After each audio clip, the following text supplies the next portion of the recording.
This is our guest bathroom. Right now we're having a problem with the fill valve on the toilet. I'm going to show you what's going on.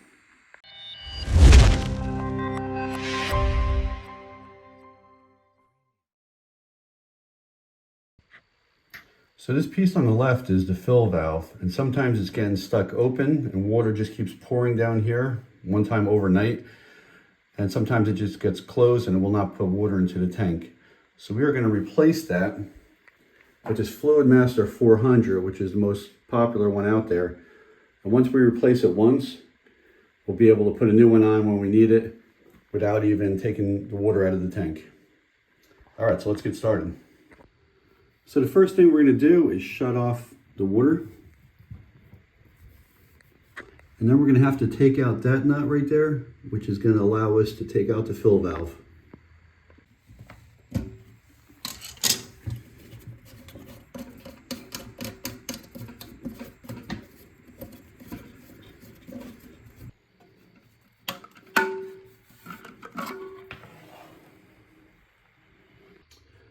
All right, so this is our old fill valve. This is the new one. The new one actually has an adjustment to it, so we made it about the same size as the old one. This base on this new one could actually stay installed, and you could just pull off the top next time this has to get replaced without disconnecting the water line.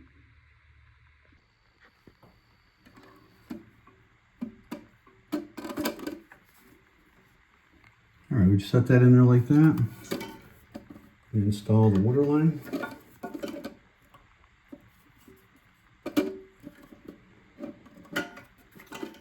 Like so. And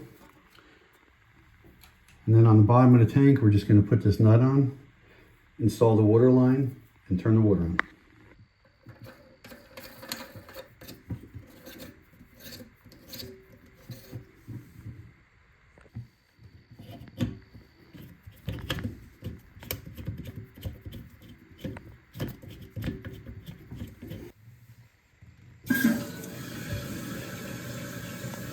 The new fill valve is filling. I ended up putting the clip that came with it to hold it onto the drain tube.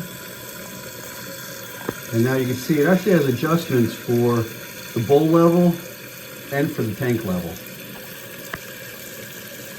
All right, after a few adjustments of these valves, I actually got the water level about a ½ inch from the drain tube.